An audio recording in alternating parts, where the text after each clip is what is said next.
Well, hello everyone out there. Here, me and Serena are doing our job in the social distancing world we live in with the COVID-19 virus. Not that we really are that worried about the virus because we're both very healthy. Well, hello, and are missing all of you because there's no conferences at the moment. They're all postponed. Although we're looking forward to seeing you later in the year at a couple of conferences, and of course next year at Conscious Life Expo as well. But meanwhile, we asked if anyone had questions, and we do have some questions. So we chose a couple each. That's the ones that came from me, and so Douglas can go first and ask a question, and then I'll ask him a question. So this is a question from Renee, and she asks, what can we expect from all these retrogrades that are happening now? Does Vedic astrology show any positive changes coming up? Yeah, well, there are a lot of retrogrades at the moment.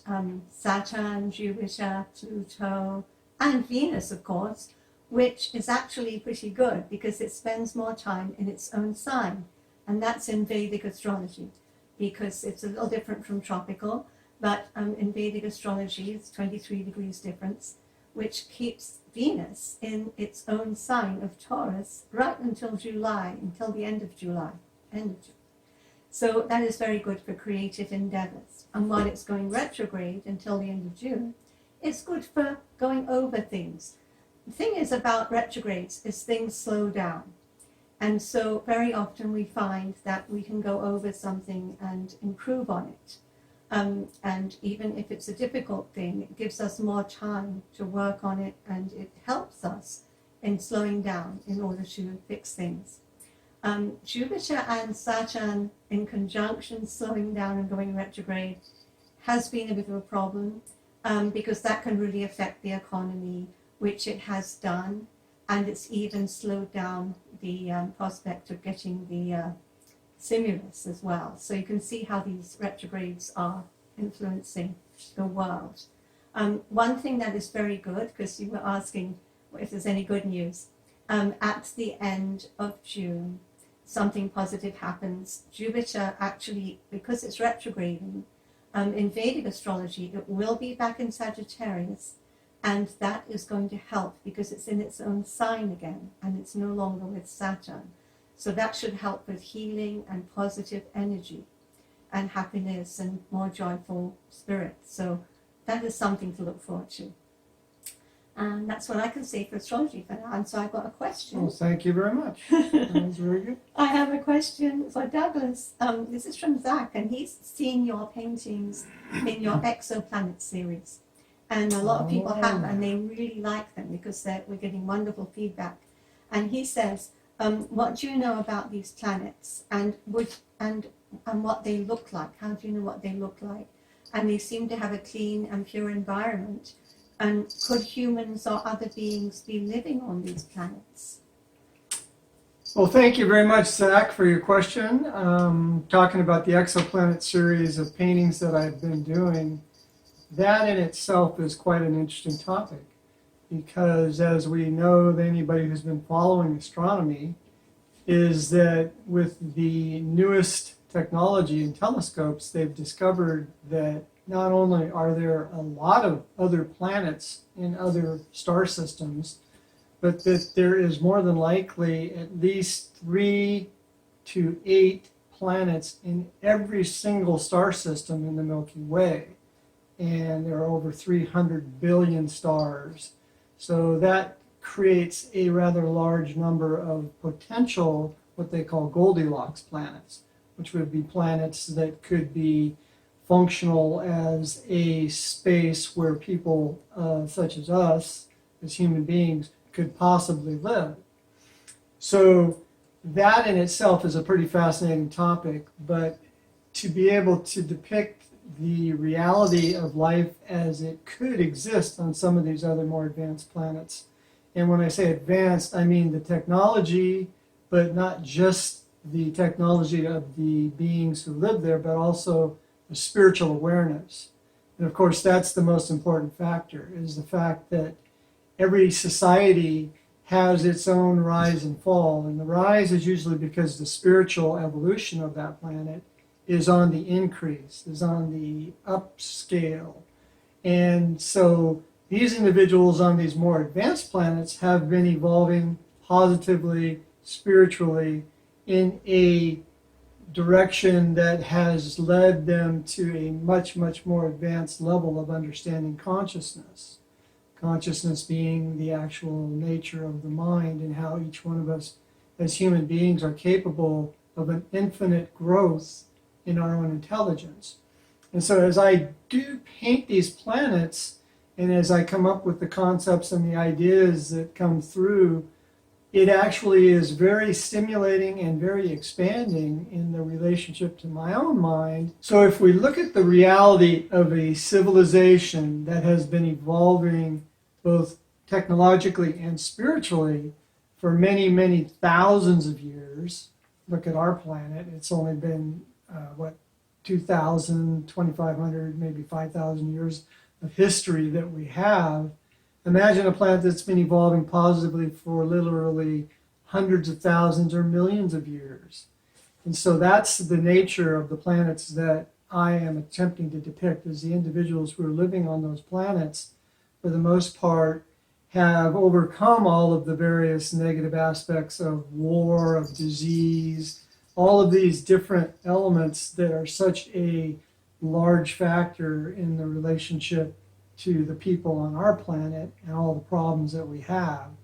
So in order to understand how you could live in a so-called paradise, you have to be able to take your mind into a place where that consciousness is being refined and the individuals are actually raising their frequency so that, mentally speaking, they no longer have the various negative emotions involved with hatred, anger, and of course that eliminates much of the ego nature of what is the biggest problem we have, which is warring amongst ourselves and not having the intelligence on how to see ourselves as a part of nature. And so that's really what I attempt to do, is depict the reality of these advanced spiritual beings as they're still living in physical bodies. That's fantastic. And you've got such a great memory for numbers and how many miles they are and everything. I have another question, I think. And for Serena, Jay wants to know, please tell us about your experiences when you were researching in Puerto Rico. Yes. The experiences that we both had in Puerto Rico are probably not even that we could even get it in one presentation, not just a few minutes, but also not in a couple of hours. So there's so much, and I have written about some of it. Douglas had his first experience where he encountered UFO and was on the UFO and met the human-looking ETs. He had that experience when he was much younger, and it started in Puerto Rico. And that was before I knew Douglas. And we've been there twice ourselves investigating, and with a well-known investigator there as well. And the most exciting things, I think, are the fact that so many people there see UFOs and see beings as well. And they in little villages, and especially the fishermen. If you ask the fishermen, they often see UFOs and USOs, which means submerged objects under the ocean and lights under the ocean. So interesting. And we have gone to the Laguna Cartagena, where UFOs have actually entered the water. They actually go in there. And this was really happening a lot in the late 70s and other times as well. And people have seen UFOs disappear into Mount Britain, which is a big mountain in El Yunque rainforest. That's some of the things. One of the things that happened that was rather exciting was when we were exploring near Camarojo Lighthouse, because and that's not far from Laguna Cartagena either. And we were there because I was exploring there because someone had died suspiciously, and it was kind of covered up. And he had told the investigator, Jorge Martin, that he had found something and he wanted him to come and see it, and then he died. So that was very suspicious. So that makes me want to go somewhere when I get something like that.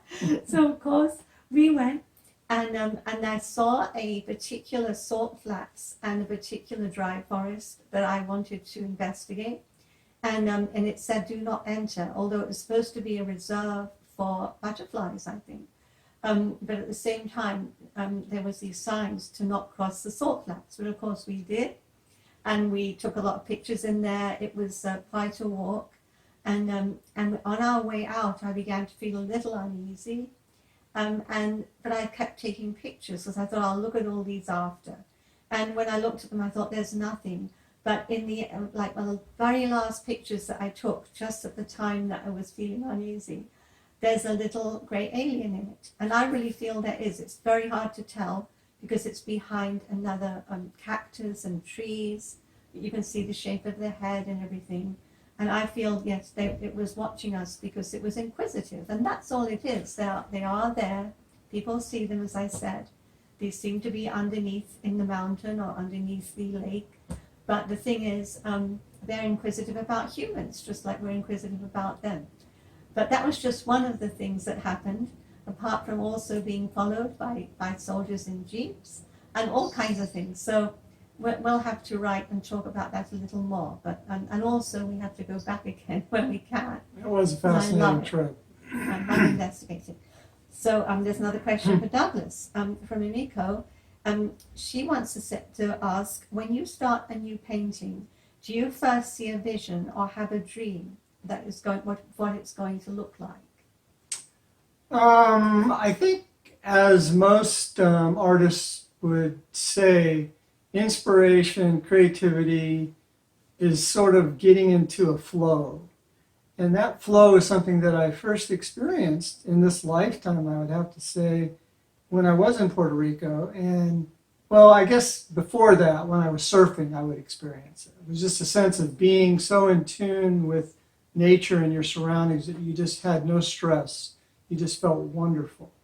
And this was even a different aspect of that because I felt this sense of the incredible future that was just beginning to unfold.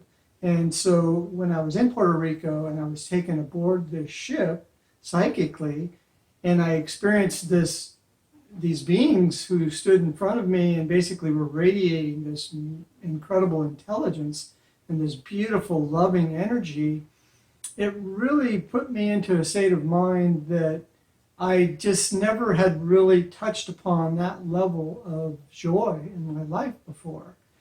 And so what actually takes place now is that as I decide I want to do a painting, there's usually some sort of imagery that comes in as a source of inspiration.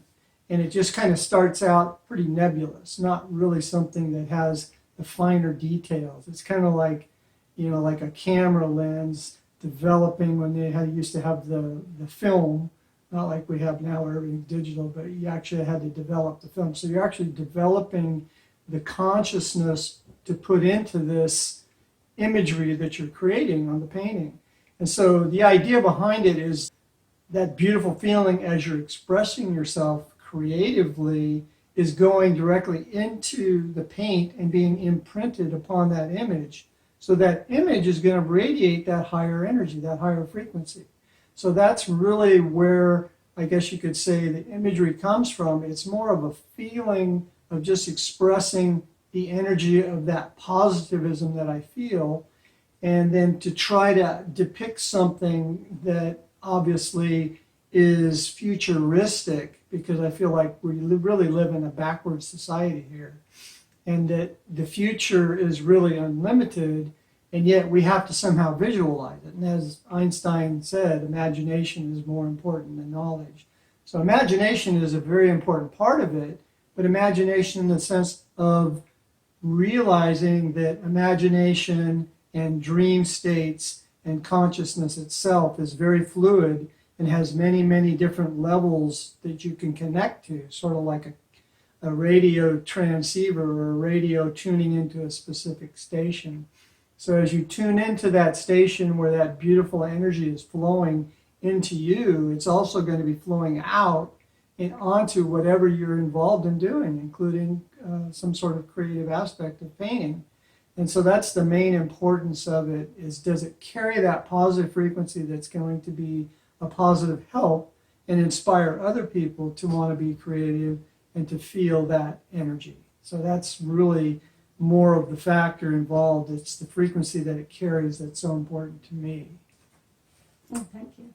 That's great. And you're going to be able to see some of Douglas's paintings at MUFON Symposium, which is happening now in September, weekend of the 25th.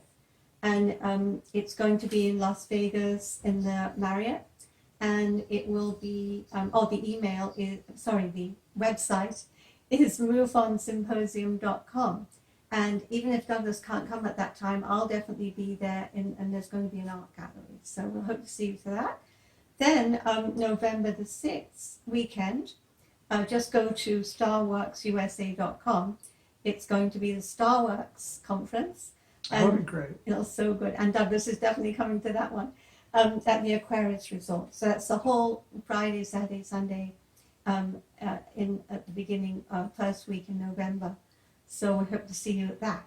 And so this is the questions for today. Oh, our contact information. DouglasTaylorVisionaryArt.com is Douglas's website, and you can go there and see all his paintings. And actually, if you want any giclées from there, you can actually order it right off the site, and it will get to you within a week. So you don't have to wait to see us at a conference. And my website is vimana.org. And I also am on Twitter, and all that information's on there. But yeah, thank you for these questions. And if anyone wants us to do this again, we can have more questions and do this again. So thank you. Thank you very much. Bye. See you on the inner worlds.